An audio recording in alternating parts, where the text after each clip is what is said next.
good to be here again today. Good to see so many of you, and good to see our visitors. We're just so grateful that each of you have chosen to be here to worship God this morning and to spend some time reflecting on how great He is. And if you'd like to open to Matthew chapter 5, we're going to be in verses 21 to 26 today. Matthew chapter 5, verses 21 to 26. Is there anyone here, you don't have to raise your hand, but is there anyone here who likes song parodies? Especially to make your own song parodies. In my house, my kids sing constantly, and they sing loudly just all the time. And I often apologize to Sarah for that because in truth, that's my fault. Because I'm also one of those people who sings loudly and constantly all the time when I'm at home. And we like to sing pretty much anything, but we like to be silly with it and, to replace the words with something that rhymes or something that sounds the same to try to be funny. And my kids are actually really good at that. They're better at it than I am. But in particular, we, for some reason, just really enjoy replacing words in songs with food words. And so, if we can replace a word with some kind of food, for some reason that really tickles us. I don't know about you, but that really tickles us. And so when Patsy Cline sing crazy, we sing gravy, and it's just more enjoyable that way. The kids watch this TV show about a princess, and one of the villains in this show sings a song called Let's Get Wicked, but we like to sing Let's Get Pickles, and that just makes more sense to us, And when Mary Poppins sings A Spoonful of Sugar, well, that is food, isn't it? We sing it just like she does, Spoonful of Sugar. And there's one particular song, though, that for some reason it just gets me every time. You might remember it from the 90s. It's from the Disney cartoon version of Pocahontas. And it's kind of an ugly song, really, where they're getting ready to go to war. And both the Native Americans and the sailors from London, they're all singing the same song as they're preparing to battle one another. And it goes like this: cabbages, cabbages, barely even human, right? And that's, I don't know, cabbages aren't human, and so that always gets me. But it really is kind of, I think, an uncomfortable song for most people, because to a degree, it's very much what people actually do. The word isn't actually cabbages, it's savages, and it's the idea of taking somebody who you intend to hurt, someone going into war, someone that you intend to kill, and somehow making them seem less than human. If you can take someone and make them seem less than human, then you can do pretty much anything to them, because what does it really matter? They're not really a person, and so it doesn't matter what you do to them. And that's very much the idea Jesus is dealing with in Matthew chapter 5, starting in verse 21. And we're going to be going 21 to 26, but I want to start by noticing just a few words in verse 22. Verse 22, when he says that if someone is angry with his brother without a cause, that idea of without a cause is it's something that's void. It's something that's empty. You see someone, and you feel angry as soon as you see them, but it's not because they've done something, right? If your brother punches you in the arm, you know why you're angry, right? You should be angry at him. That hurts. That's not right. Or, if someone steals all your money, when you see them, you're probably going to feel angry about that. There's a reason for that. Anger is just a warning system from your body. Something is not safe. But if you see someone who you don't know, and you have no real reason to be angry at them, but you suddenly and instantly feel angry at them, Jesus says that's a dangerous place to be in. That's what he says in verse 22, you're in danger of the judgment. The next word he says is raka. If you say to someone raka, and the idea of raka is they're empty-headed, right? We would call it an airhead. To call someone that is to imply that they have nothing going on upstairs. They've got no thoughts, nothing original. They have no value because they can't think, and their thoughts shouldn't be listened to. And so first you saw them and you felt angry just seeing someone. But then you took it a step further and you expressed that to them. You insulted them in some way. You told them that they're not worth anything. And then third, he says, you fool. If you say to someone, you fool. And the idea of fool is the idea of something that is shut up, something that's closed tight. It's the idea that you're essentially commanding them to close your mouth. Your words are not worth listening to. Your breath is not worth breathing. You shouldn't take up space. You shouldn't have a place here. You don't belong. You're not worth anything. And so it's the devaluing of a person to make them seem less than human.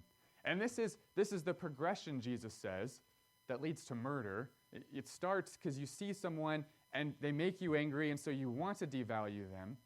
And then it goes from there to the expression of it, and then the forcing them to be quiet. You fool, be quiet. The forcing them, trying to control them, to subjugate them. And then finally, if you let that go far enough, that's what leads to someone being willing to commit murder. And Jesus is saying he's not really so concerned about the murder. Murder is wrong, but he's not concerned about getting all the way there, if you can catch it, way up here, at just that initial angry feeling. That's where Jesus wants to focus on. And so he's dealing with this idea of devaluing someone's human life to make them seem less than. And he reminds us that there is nothing more valuable on earth than the people who are around you, the people who are physically close to you. There's nothing more valuable on earth than human life. You think back to Genesis 1, everything that was created, everything that God made from day 1 to the light, day 4, when he put, the sun and the moon and the stars in the sky, he says, what are those for? They're for the people. They're for navigation, so you can see the changing of the seasons. Everything that was creating, all the way up to the animals, everything was created before humanity because it was created for us. It was created to serve us and to help us. The most important thing on earth, the most valuable thing on earth, are the people who walk on the earth. And so he encourages us to see people in that way. And this morning, I would like to look at verses 21 to 26 to consider what Jesus says about some things that can sometimes stand in the way of that, of being able to see someone else as valuable, and then what Jesus says that we can do about it so that we can see people the way that God sees people. And in particular, there are 3 different things that Jesus says people tend to put over human life. They tend to value more than the people that are around them. And there's the idea of power, your reputation, and then wealth. Let's notice first verses 21 and 22. It's easy to put power over human life. He says in verse 21, "You have heard that it was said to those of old, 'You shall not murder,' and whoever murders will be in danger of the judgment. But I say to you that whoever is angry with his brother without a cause shall be in danger of the judgment. And whoever says to his brother, 'Raca,' shall be in danger of the council. But whoever says, 'You fool,' shall be in danger of hellfire." And so remember who he's writing to. Verse 20 tells us he is not writing, he is speaking to particularly the Pharisees and the scribes. And that's the whole Sermon on the Mount it's addressed about them. When he says, if you want to be able to enter into the kingdom of heaven, then your righteousness must exceed that. It must overflow. It must be above the righteousness of the Pharisees and the scribes. And so here he begins telling us what that looks like. If you're going to have a righteousness that exceeds the Pharisees and the scribes, then first of all, it's not going to stop short at murder, right? Murder, that's a pretty big deal. Murder is a pretty serious crime in every culture that you can look at. And Jesus says that if your expectation for yourself is just simply don't murder, that's too low of an expectation. I mean, I imagine that most of us here could probably check that box. I've never murdered anyone. If you've murdered someone, please don't say it out loud, right? Not that God certainly can forgive murder, and he did in the Bible many times, but don't say it out loud right now, right? No, most of us can probably check that box, and he says that's a very low box to check. That's a low expectation for ourselves. Just saying, well, I've never murdered anybody is not really saying very much in God's eyes. He says, let's go a little bit higher than that. Let's exceed that to the point where it's not just murdering someone, but we're not hating people who we have no reason to hate. And in particular, he's talking to the scribes and the Pharisees here and talking about how they sit in judgment of other people. Notice all the words about judgment. In verse 21, he says that whoever murders will be in danger of judgment. Verse 22, he says that even if you're angry without cause, you'll be in danger of judgment. And I think it's important to note here that I don't think he's talking about a physical earthly court, because that's not something that any court does. Pharisees don't come to your house, cops don't come to your house today and knock on the door and say, I have a warrant for your arrest because I know that you hate your neighbor and you don't have a cause to. Right? I could just see it in your heart how much you hate him, and so we're going to have a trial and then you're going to go to prison. Humans can't do that. And so it kind of clues us in. He's talking about a higher judgment. He's talking about a judgment that belongs to God. And so he says to hate someone without cause puts you in danger of judgment. Next he says, talking about the council, after you say raka, you're in danger of the council. That's literally the word synagogue, not synagogue, I'm sorry, the Jewish court system. I can't think of the word off the top of my head, but the Jewish court system. And the idea is that while the Pharisees are that court system, while the scribes are the court system, they answer to a higher court system. And so if they feel superior because they sit in seat of judgment, they need to recognize that God knows what's in their heart. He knows that when they are calling someone raka, that's a serious thing, and they need to know that too. The idea that God has his own sort of council of the Father, the Son, and the Holy Spirit who see all of those things and sit in judgment at the judgment day. And then finally, he says at the end of the verse, you're in danger of hellfire. And that's literally the word Gehenna. It's the idea of the valley of Henna, that place where King Josiah burned all of the idols, all the priests who served the idols. Anything contrary to God was burned there. And there was so much burned that the fire seemed like they would never go out, an everlasting fire. And so the idea that this is a higher court that can condemn someone to an everlasting destruction, one that never stops and never ends. And he says this is a serious thing. Whenever we hate someone without cause, we are beginning to go down a road that leads us to everlasting destruction if we're not watching ourselves in that. And so I think the idea that he has for us here is, first of all, to stop it at that initial point. When you first feel that anger rise up, that's the place to stop and say, hold on, something doesn't seem right here. I think this is a difficult thing to talk about, partially because our culture makes it a difficult thing to talk about.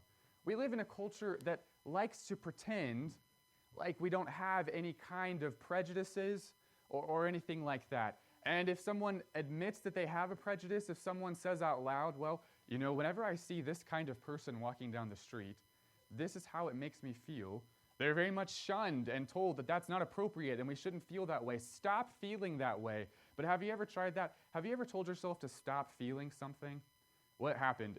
You kind of felt it bigger, didn't you? It didn't go away just because you said stop, right? Stop feeling so sad. I feel sad. Well, you just keep feeling sad after that. It doesn't help you. You just kind of shove it down, and then it comes up bigger later, right?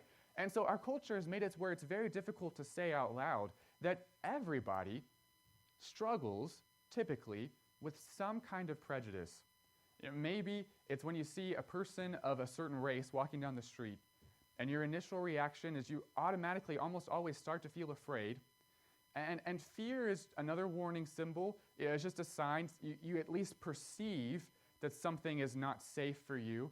And so you want to do something, maybe to run away. But sometimes for people, it doesn't stop at fear. Sometimes it jumps to anger. And if you see someone that you don't know and that has never done anything against you, you have no real reason to think that that particular person is a danger, but you automatically feel anger when you see them.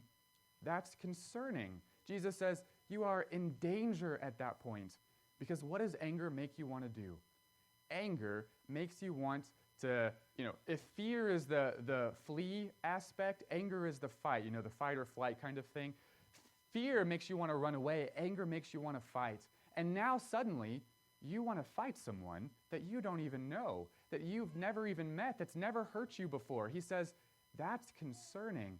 And so instead of shoving it down and saying, now I don't ever feel that way. I never feel that way about people of other races, people of other genders. There are a lot of men who, whether we understand it or not, they are literally afraid of women.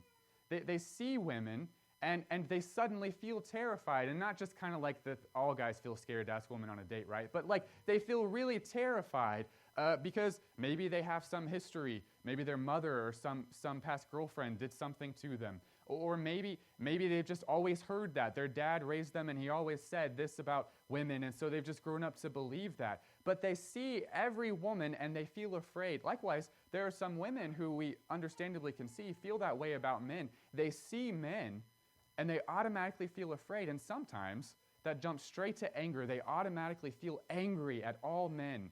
It could be race, it could be gender, it could be age. There's some people who feel very afraid or even angry at children or at older people, and we could go on and on. There's all kinds of people who aren't you. There's all kinds of people who are different than you. They look different than you, they dress different than you, they act different than you. It could just be a certain family, right? The Hatfields and McCoys. The later generations of the Hatfields and McCoys, they had no idea what they were fighting about, right? They don't remember what happened, but when a Hatfield sees a McCoy, he's angry. He wants to kill that guy instantly. It's a prejudice that he's been raised to believe. Jesus says, that's a dangerous place to be in. And you can either shove it down and pretend like you don't feel that way and say, no, I love everybody exactly the same. I don't feel that way. You can fight them. You can do something to hurt them. Or you can recognize what that anger is. And I think that's what Jesus is getting at here. Recognize the danger you're in, not because of that person, because of yourself. You are in danger of devaluing that person or a whole group of people just based on the fact that you feel unsafe. Now, it's probably not your fault that you feel unsafe. Something happened to you previously in life, or somebody trained you to feel unsafe around those kinds of people. That's not your fault. But it is your fault if you let that anger take control, devalue them as a human, and continue to do something to them or to continue to feel poorly toward them because you let that anger take control. Recognize that anger for what it is, a warning sign that you feel unsafe. And then once you recognize that, you can begin to evaluate, do I really have reason to feel unsafe? Do I feel unsafe because they're carrying a gun? Or just because something about my past makes me feel unsafe around this person, and I can fix this. I can work through this. I can solve this. And so you can gain power over the situation.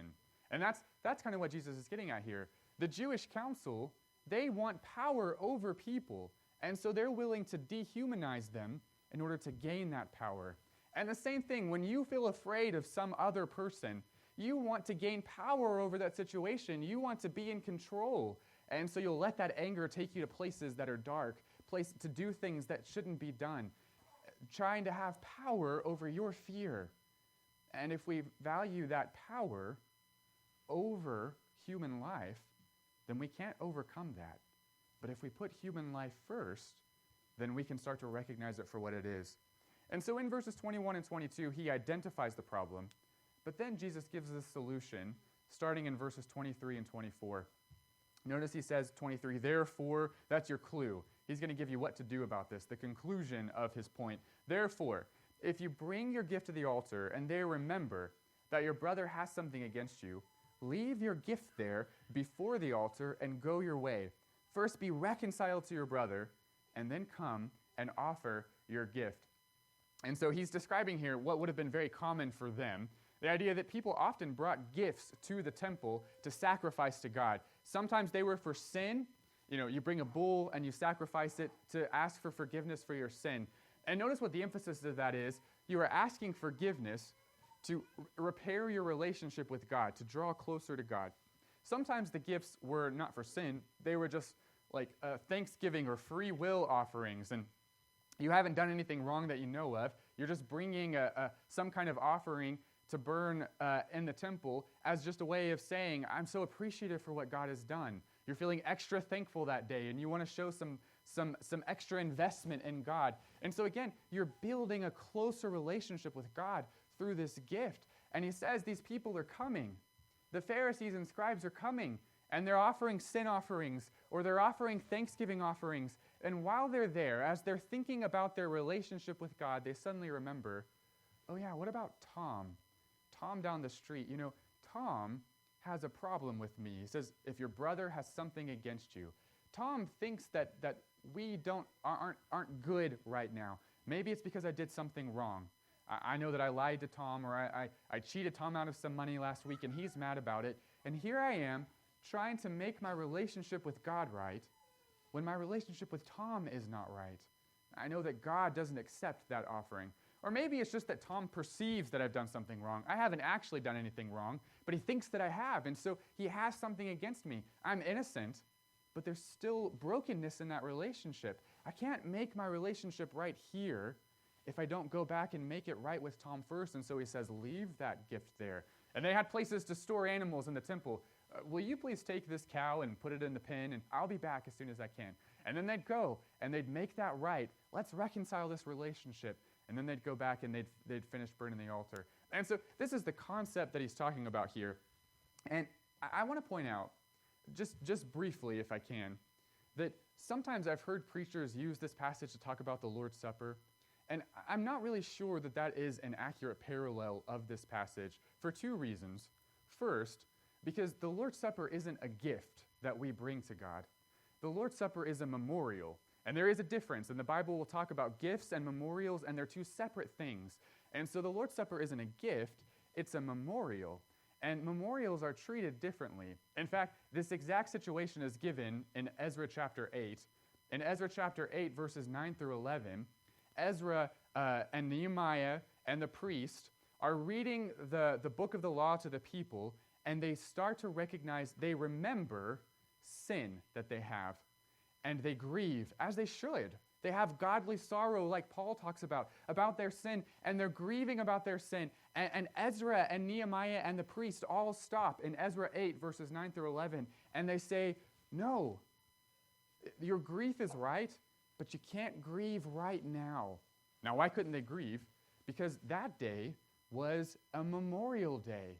It was the day that they celebrated the festival of the booths, or the tents. So what they do is they'd all go out of the village, and they'd all pitch tents out in the field, and they would live in the tents and kind of pretend like they were wandering in the wilderness with Moses.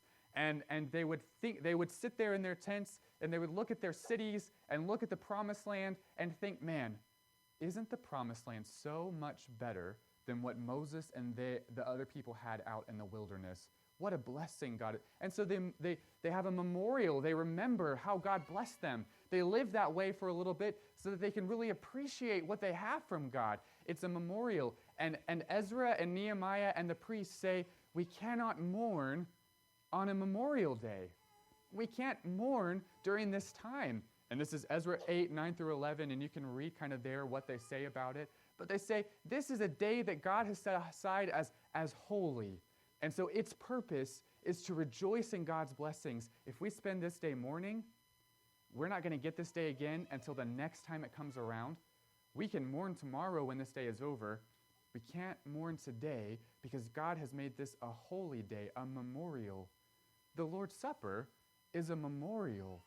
And so when we are taking the Lord's Supper, it takes precedence over everything else in our lives.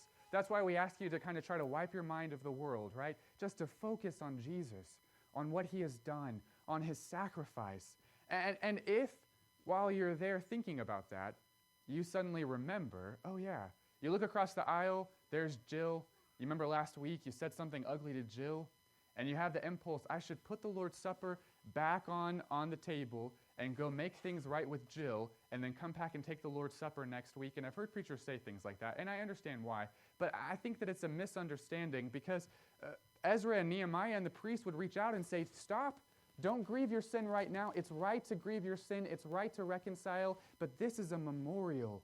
You only get this right now, in this moment. As the church takes it together every Sunday, that's your opportunity. Put that first. Remember that memorial. Then when it's over, go back and make things right with Jill. And that's how they would do it. I think the other difficulty with it is when you look at what Jesus is talking about, he says to put your gift on the altar.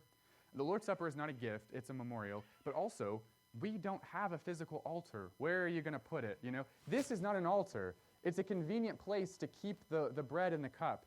We don't have an altar on earth, and we don't want one, because Hebrews says we'd have to have a priest from Levi to attend to it and to burn sacrifices on it. Our altar is in heaven.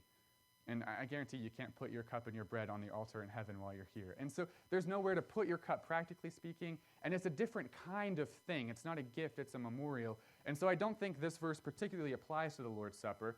This is talking about the kind of thing where you're offering a gift and you remember it.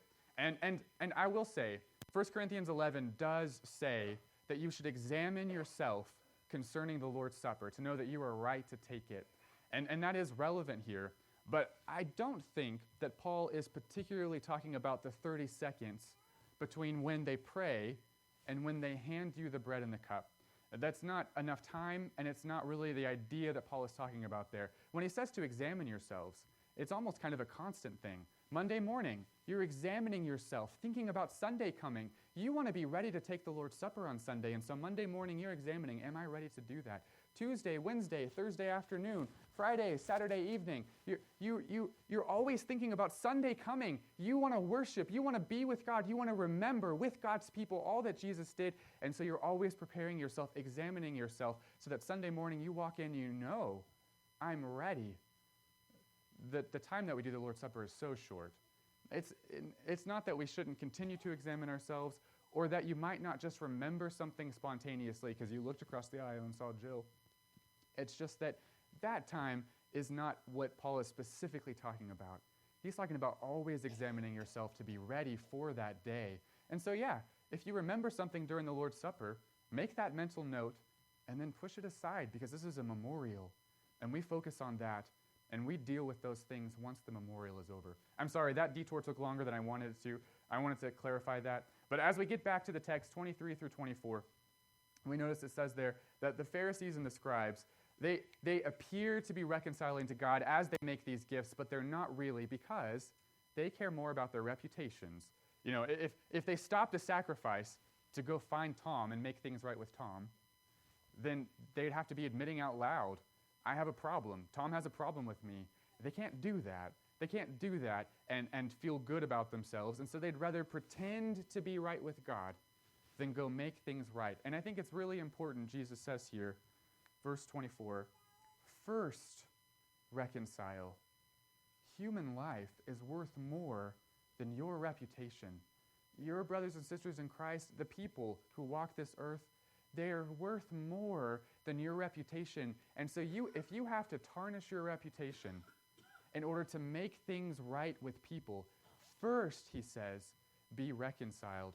And I think as we're looking at this, we can recognize that first, you see someone and you have a problem with, and you just recognize that anger for what it is.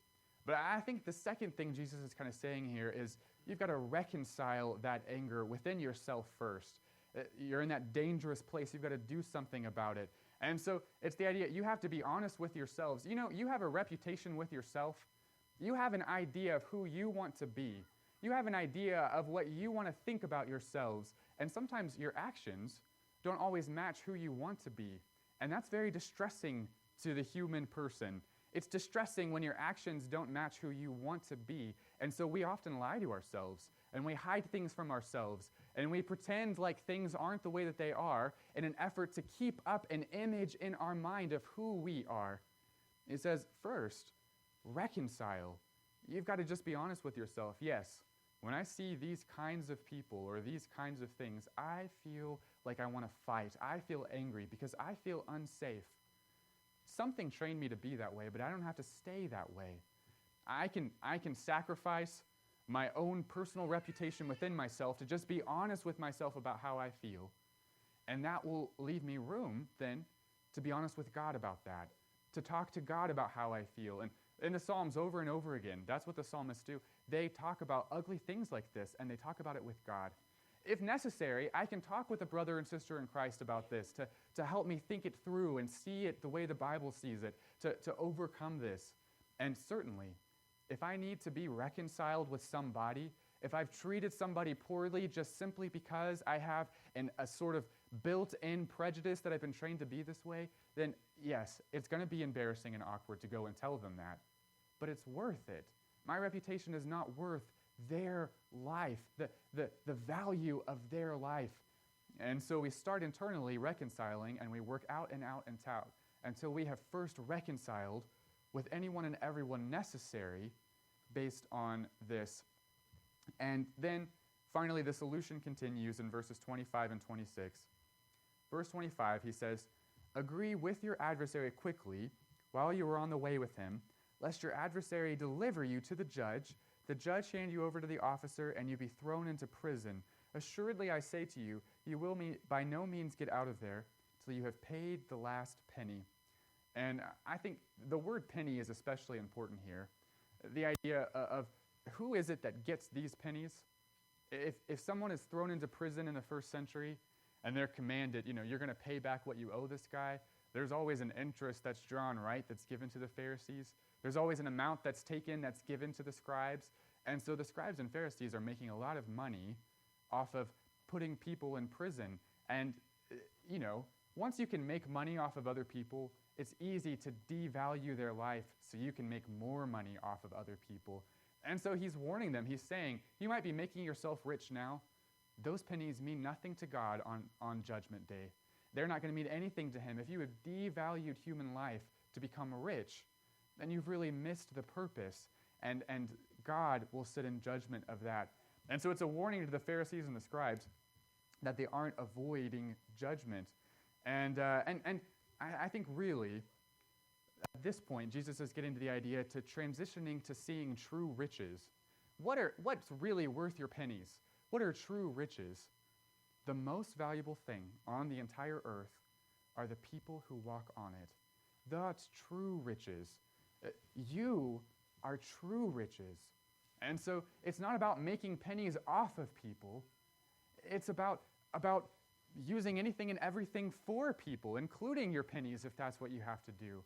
And so you feel that anger, and you work through it, you reconcile it with yourself and with others, and through that process you are actively working to transition, to see everyone, to see anyone, how God sees them, as the valuable people that they are, as the people that he created with his own hands.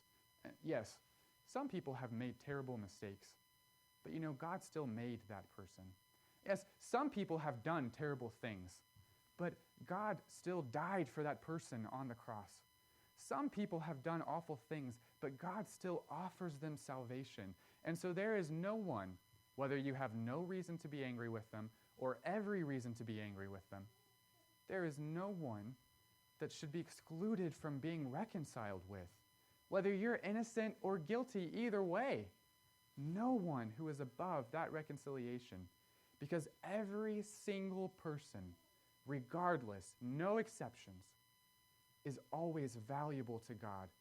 You are God's riches on earth, the most valuable thing that he has. And he wants you to see others the way that he sees you, from his perspective. That's the idea we've talked about from Matthew 5. It starts with the Beatitudes, blessed are the poor in spirit. Idea of blessed being the idea of transcended. Who are the people who seem like they have risen above life's problems? The people who are deep down in life's problems, but that respond to it with the peace that surpasses understanding, because they have the transcended perspective. They have God's perspective on it. They've risen up, as it were,